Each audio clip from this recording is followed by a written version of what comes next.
Hey, salut mes petits métalleux de poche, comment ça va? Bon écoutez, moi, ça va pas trop mal. Aujourd'hui, on se retrouve pour une nouvelle série de vidéos sur la chaîne, série de vidéos qui s'annonce très longue, puisque j'ai décidé de passer en revue la carrière entière d'Iron Maiden. Alors au début, je voulais faire album par album, et je me suis dit que ça allait être beaucoup trop long, parce que je crois que c'est 17 ou 18 albums studio, c'est beaucoup trop. Du coup, je me suis dit que j'allais plutôt faire par période. Alors pourquoi? Eh bien parce que voilà, je considère Iron Maiden comme voilà, mon groupe préféré. On a tous un groupe pilier un peu, un groupe auquel voilà, on est, comment dire, on l'écoute, on va écouter d'autres choses après dans sa vie, mais on va toujours y revenir. Donc voilà, moi, ce groupe-là, c'est Iron Maiden, je me considère comme, on peut dire comme fan, et voilà, j'avais envie de parler un peu de leurs albums, de leur carrière, ce qu'ils avaient fait, partager un petit peu avec vous cette passion. Comment j'ai découvert Iron Maiden? J'ai découvert grâce à un jeu qui s'appelait SS6 On Tour, dans lequel il y avait une OST complètement folle, et qui m'a un peu familiarisé au hard rock metal, puisque il y avait du Scorpion, il y avait du Motorhead, il y avait Run to the Hills, du coup, qui est ma première chanson d'Iron Maiden. Des groupes un peu plus chill, comme Bonobo, Block Party, voilà, tout et n'importe quoi. Excellent jeu, donc voilà, on écoutait du métal en faisant du snowboard, donc c'était complètement dingue. Et j'avais un ami en primaire et au collège. Un jour, je suis allé chez lui, je m'en rappelle encore, et il avait un grand écran. Et il avait le DVD de Rock in Rio, du Rock in Rio, et je me rappelle encore de voir voilà, ce fond un peu bleu et de voir voilà, Nico McBrain derrière une immense batterie. Je savais même pas qui étaient ces types, et voilà, ça m'a marqué. Donc voilà, j'ai un lien très fort avec ce groupe, avec toutes les périodes du groupe, plus ou moins. Évidemment, il y a des périodes que j'aime un peu moins que d'autres. Et voilà, donc la première période qu'on va traiter, c'est la période que j'ai sobrement intitulée la période Diano. Voilà. Pourquoi la période Diano? C'est très simple, en fait tout le monde l'appelle comme ça. C'est la période de 80 à 82. C'est la période où le chanteur, le frontman était Paul Diano. Donc Paul Diano qui était un sacré personnage. Donc ils ont enregistré deux albums pendant cette période, qui était l'album éponyme, donc Iron Maiden, leur premier album, et ensuite l'album Killers, donc respectivement en 80 et 81, donc voilà, qui sont deux pierres angulaires du genre. Beaucoup auraient tendance à dire que la période Diano surpasse celle de Dickinson. D'autres disent que la période Dickinson est meilleure que celle de Diano. On voit un peu de tout sur les forums, sur les commentaires de vidéos. On voit de tout, tous les avis sont dans la nature. Je fais partie de ceux qui préfèrent l'ère Dickinson, bien sûr. J'ai eu une période où je préférais l'ère Diano. En tout cas, voilà, on est tous d'accord pour dire que la pire période, c'est la période Blaze Bayley. Non, je vais pas commencer à troller. Mais voilà, la période Paul Diano a ses adorateurs. Et voilà, je l'adore aussi. J'adore Paul Diano en tant que chanteur. Je pense qu'il a vraiment apporté quelque chose. Et malgré le fait que lui, après, ait craché sur le groupe, il y a des vidéos où on le voit cracher sur Maiden et sur Bruce Dickinson en disant que Bruce Dickinson est un chanteur de pop et d'opérette.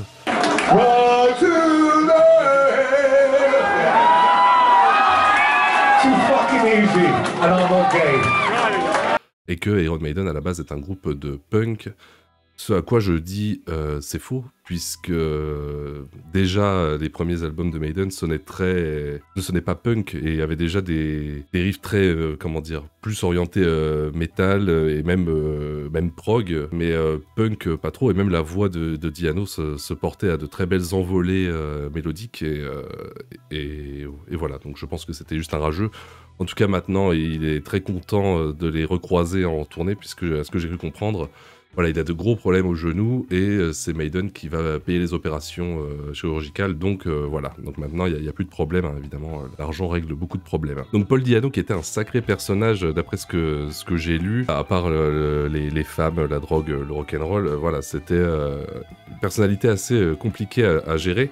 Mais voilà, il s'est trouvé que c'était lui à ce moment-là, parce que, bon, bah, le premier album est sorti en 1980, mais le groupe Iron Maiden a commencé en 1975 avec Steve Harris à la basse, et après, bah, les membres se sont un peu succédés.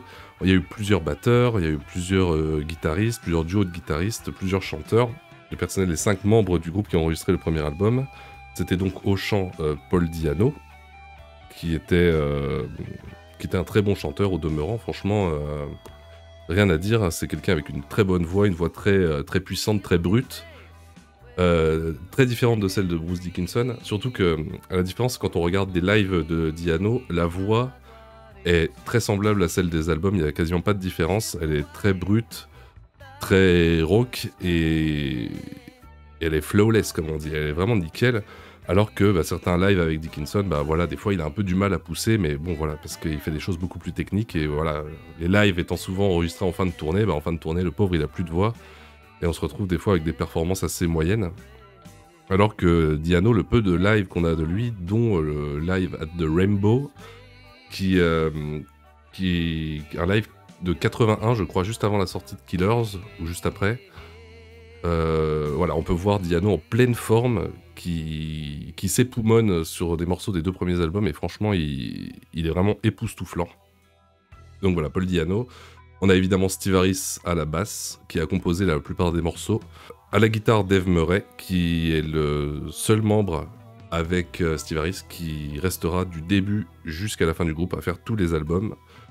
À la guitare, on a Dennis Stratton, donc inconnu au bataillon des Clean Ton Identitax, donc qui a fait un album et qui est parti juste après. Et en ce moment, il y a des articles qui disent qu'il se vante d'avoir inventé dans Maiden, d'avoir apporté en tout cas le duo de guitare les harmonies à la tierce. Oui, pourquoi pas. Voilà. Moi, j'ai inventé l'électricité. On sait pas trop, voilà, on sait pas trop d'où ça sort ça, mais bon, pourquoi pas. Après, c'est possible, ça m'étonnerait que ce soit Steve Harris qui l'ait apporté, étant donné que c'était un jeune bassiste. J'ai rien contre les bassistes, mais bon, les trucs d'harmonie à la tierce, en général, ça vient pas des bassistes. Et à la batterie, Clive Burr, qui était le batteur de Maiden pendant 3 albums, voilà, qui a fait du très bon boulot aussi, et qui a été remercié après The Number of the Beast. Alors, que dire du premier album de Iron Maiden? Pour moi, c'est un très bon album. Mais si on lit les interviews, Steve Harris, donc le bassiste et le leader, le créateur du groupe, disait qu'il n'aimait pas le premier album car le son ne lui convenait pas. Pourquoi ?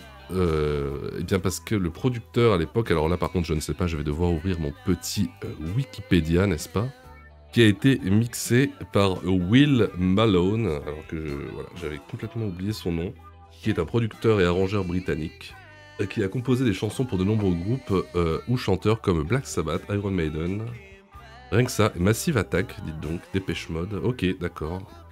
Et il a travaillé avec Michael Ackerfeld, donc de Opeth, qui est un très bon musicien, j'adore. Moi, 2016, c'est une période que j'aime un peu moins de Opeth. Mais bon, là n'est pas le sujet. Et donc voilà, cet album, selon les dires de Steve Harris, ne sonne pas comme il l'aimerait. Alors j'ai réécouté l'album aujourd'hui, et je dois dire qu'il sonne pas si mal. C'est vrai qu'il a un côté un peu amateur, un peu brut. Quand on écoute, voilà, la guitare à gauche vraiment à gauche, la guitare à droite vraiment à droite, voilà, les deux sont très séparées, elles se rejoignent pas. Au milieu, les solos, la basse qui claque au milieu, la batterie qui a pas trop de profondeur. La voix ressort bien, y a rien à dire. Mais effectivement, on sent que le son est brut. Et encore, parce que moi j'ai écouté des remasters de 2015. Mais voilà, peut-être que les mix à l'origine étaient de plus mauvaise qualité encore, je sais pas. En tout cas, moi je trouve pas que le mix soit catastrophique, mais effectivement, s'il y a un point faible à reprocher à cet album, malheureusement, c'est le mix. On va parcourir un peu les albums, donc moi je vous le dis, hein, les titres de l'album, pour moi, cet album est rempli de bangers, voilà, de A à Z, il est parfait. Juste une chanson que j'aime moins, que je vous dirai quand elle arrivera. Donc là, je regarde les titres, je savais pas aussi, voilà, donc je sais pas qui a composé quoi. On voit que c'est surtout Harris, donc Steve Harris, le bassiste, qui a tout composé, sauf Di'Anno, qui en a composé une avec Harris, et Dave Murray qui en aurait composé une.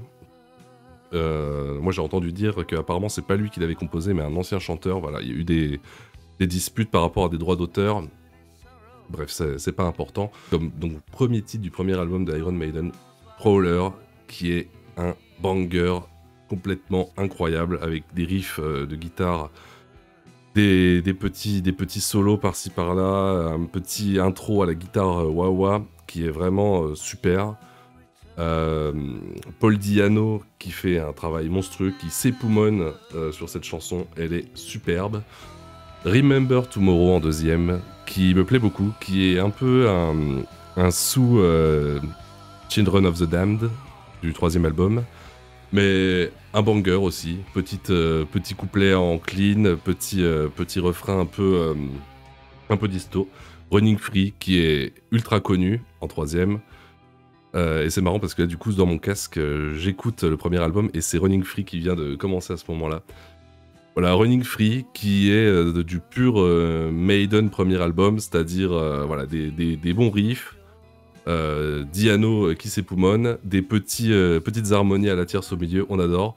Phantom of the Opera, s'il y a une chanson à retenir de cet album, c'est Phantom of the Opera, elle est magnifique, un peu prog hein, déjà finalement. Maiden faisait déjà du prog avant l'heure, on dit que c'est Maiden Post 2000 qui fait du prog, eh bien déjà rien que dans le premier album, on a un morceau de 7 minutes qui est Phantom of the Opera, qui est juste, on s'ennuie pas de A à Z, il est super, tous les riffs sont excellents, tous les passages sont excellents. Voilà, le meilleur morceau. Transylvania, qui est un morceau instrumental, qui est sympa, mais voilà, sans plus. Enfin bon, non, en fait, les riffs sont excellents. En fait, il fait quand même bien bouger la tête. Strange World, c'est Maiden qui fait du Pink Floyd, et ça rend bien, et ça rend étrangement bien. Donc voilà, un banger aussi. Ensuite, la 7, c'est Charlotte the Harlot, qui fait partie d'un triptyque qui raconte l'histoire de Charlotte the Harlot. Je vous fais pas la traduction, vous irez voir sur internet parce que voilà, c'est très mal poli. Donc voilà, il y a cette chanson qui du coup est suivie d'une autre qui est sur le troisième album et de deux autres qui sont encore sur deux autres albums, voilà, qui racontent l'histoire de cette femme, cette fille de joie. Et huitième et dernier morceau, eh bien c'est Iron Maiden. Voilà, ce morceau, c'est celui que, ben voilà, je ne le comprends pas. Je n'ai jamais aimé ce morceau, je n'ai jamais pu l'écouter, que ce soit en live, en studio, chanté par Dickinson, chanté par Paul Di'Anno. Je n'y arrive pas. Ce morceau, c'est juste 3 fois le même couplet, 3 fois le même refrain, et je sais pas. Et pourtant, il s'évertue à la jouer à chaque concert. Genre chaque fin de concert, le dernier morceau, ou un des derniers morceaux, ça va être Iron Maiden, la chanson. Après voilà, elle s'appelle Iron Maiden, je pense que du coup ils sont obligés de la faire, mais franchement s'ils la faisaient pas, on s'en porterait pas plus mal. Non, franchement j'ai vraiment du mal avec cette chanson. Ah, et je vois que dans l'édition américaine, il y avait Sanctuary, qui n'était pas dans la version originale, effectivement Sanctuary, qui est un très bon morceau aussi, ils l'ont fait dans le Rock in Rio et ils la font vraiment péter. Vraiment un banger aussi. Donc voilà, les 9 morceaux, enfin 8 selon l'édition, mais voilà, avec Sanctuary, les 9 morceaux sont tous des putains de bangers. J'ai écouté l'album ce matin dans le tram, et franchement, il n'y a pas un morceau qui se différencie pas des autres, même Iron Maiden que j'aime pas. Il a quand même son caractère, il a quand même ses riffs, il est très différent des autres. Très très bon album. Voilà, si on peut reprocher quelque chose, c'est vraiment juste la production du coup qui est un peu en deçà de ce que fait Maiden à côté. Mais sinon bah voilà, les compos elles sont là. Les compos elles sont là et c'est top quoi. Déjà pour un premier album, c'est ce qui se fait de mieux quoi. Et donc voilà, cet album étant enregistré, Maiden enchaîne sur un deuxième album. Donc faut savoir que Maiden de 80 à 87, en 88, bon, c'est un album par an. Voilà, il y a eu un album en 81, un à 81, un en 82, un en 83, 84, 85, 86. Il n'y en a juste pas eu en 87, mais un en 88. Donc voilà, c'était 86 et 88. Donc voilà, donc c'était une grosse... Enfin, ça s'est vraiment enchaîné. Voilà, dites-vous que... en 10 ans, ils nous ont pondu presque 10 albums, alors que là, les 10 dernières années, ils ont dû nous en pondre 3, d'une qualité assez douteuse, soit dit en passant. Mais après ça, on en reparlera. Et donc voilà, on va passer au deuxième album qui est Killers. Et Killers, comment dire, je l'ai réécouté aussi aujourd'hui. Et dans mes souvenirs, c'était un de mes albums préférés. Et là, en le réécoutant, je me suis demandé, mais pourquoi en fait? Parce qu'au final, les chansons sont moins marquantes, restent moins en tête. Elles sont plus progressives, on va dire, dans le sens où il y a plus de riffs différents, les chansons partent un peu dans tous les sens. Tant et si bien que du coup, Enfin, je confonds les chansons entre elles, parce que les chansons ont tellement de, comment dire, de changements de structure différents que je sais pas quel changement de structure est dans quelle chanson, enfin voilà. Je mélange un peu. Mais en tout cas, ce qui change dans cet album, on garde le même chanteur, on garde Dave Murray à la guitare lead 1, on garde Steve Harris, on garde Clive Burr, mais on remplace Dennis Stratton, qui est un guitariste qui, ma foi, aurait apporté les harmonies à la tierce, si cela est vrai, peut-être. Mais on remplace Dennis Stratton par le grand, le tout-puissant, le seigneur, le grand, le beau Adrian Smith. Voilà, son génie, ses magnifiques solos et ses compositions, bien que je pense pas qu'il ait énormément composé pour cet album, mais en tout cas il a fait quelques solos et ça se ressent. Et évidemment, on change de producer. Donc Exit Will Malone, qui a été très sympathique. Et là, on passe au grand et au tout-puissant Martin Birch, qui a produit du coup tous les albums de Maiden de la décennie, donc de 1980 à 88, si je ne dis pas de bêtises, peut-être même un ou deux albums après. Et là, dans cet album, on a vraiment le son de Maiden. Là, c'est vraiment le son qu'on aura sur les albums d'après. Un son puissant, un son vraiment où les guitares se marient vraiment, parce que du coup, quand on fait des harmonies à la tierce, c'est qu'on a une guitare tout à gauche et une guitare tout à droite, toute brute, ça le fait moyennement. Alors que là, sur Killers, vraiment, les guitares se mélangent, et c'est juste un travail de dingue. La basse, on l'entend mieux, la batterie a vraiment un son plus profond, et en fait, tout est parfait. En fait, le son est là. Le son est là, malheureusement. Les compos sont là, mais je sais pas, il y a un petit truc qui me... En fait, cet album, c'est un peu en demi-teinte. Il y a vraiment des gros bangers, mais il y a des chansons un peu... bon, elles sont là, elles sont bien, mais bon. Je vais prendre la liste sous les yeux. Comme ça, on pourra voir qui a composé quoi. Donc apparemment, c'est tout Steve Harris.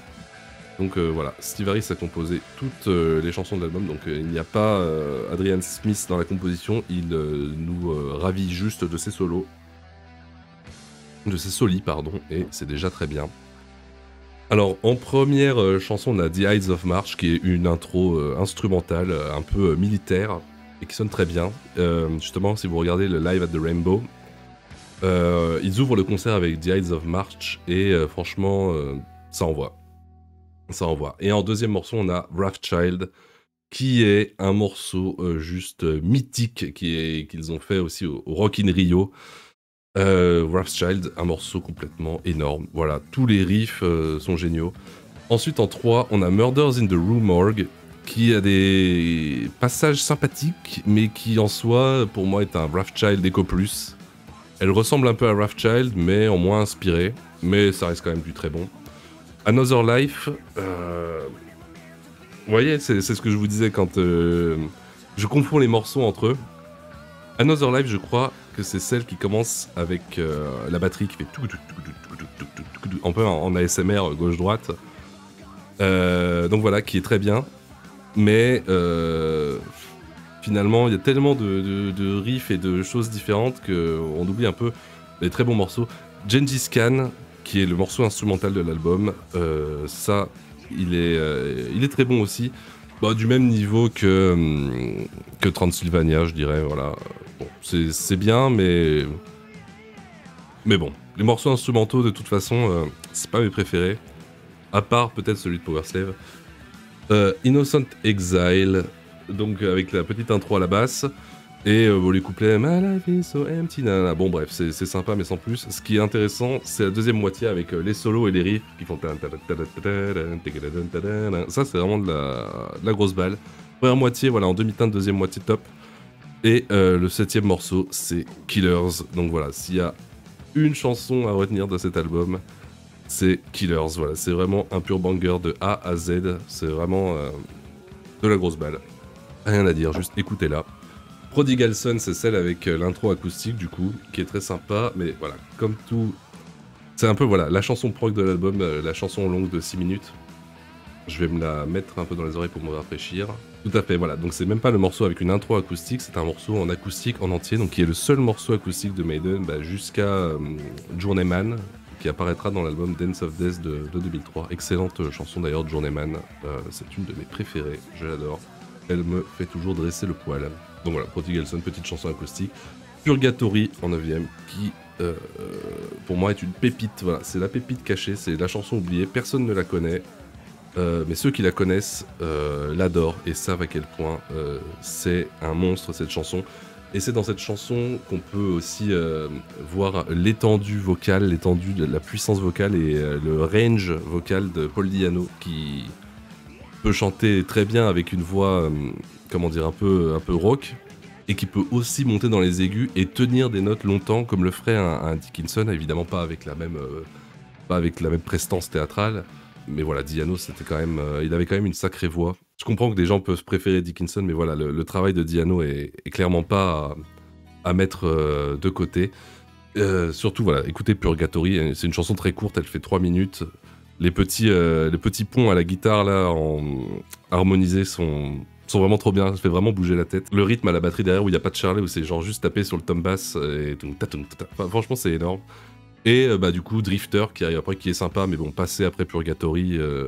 Moi, une fois que Purgatory est passé, plus rien après ne m'impressionne, donc Drifter, sympa, mais sans plus. Et ils ont fait une réédition avec Twilight Zone, je crois. Je sais pas si c'était dans cet album ou celui d'après. Bon, en tous les cas, c'est pas une chanson exceptionnelle. C'est ce qui conclut cette période, la période de l'ère Paul Di'Anno, qui du coup a été remercié suite, je crois, à ses excès qui nuisaient à ses performances. De ce que j'avais lu dans la biographie de Mick Wall, c'est qu'apparemment, voilà, Di'Anno simulait, entre guillemets, des malaises pour ne pas avoir à monter sur scène, parce que voilà, il n'avait pas envie, et voilà, du coup, il n'était plus motivé pour faire des tournées, et du coup, il a été remplacé par Bruce Dickinson, qui était...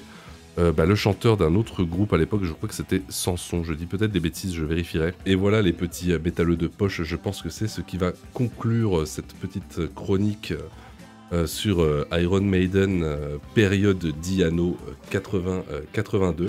Et on se donne donc rendez-vous pour la prochaine vidéo qui traitera de la première ère Bruce Dickinson, où voilà, l'ère du décollage, l'ère du fulgurant succès.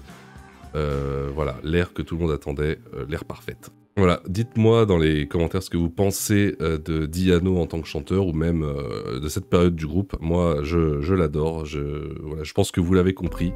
C'est une période que j'adore, même si voilà, Dickinson va arriver et tout balayer du revers de la main, et voilà, nous prouver qu'il est l'être humain, voilà, le meilleur être humain de cette planète, de par ses capacités vocales et de par ses capacités de frontman et d'entertainer. Bref, c'était le Chineur de métal.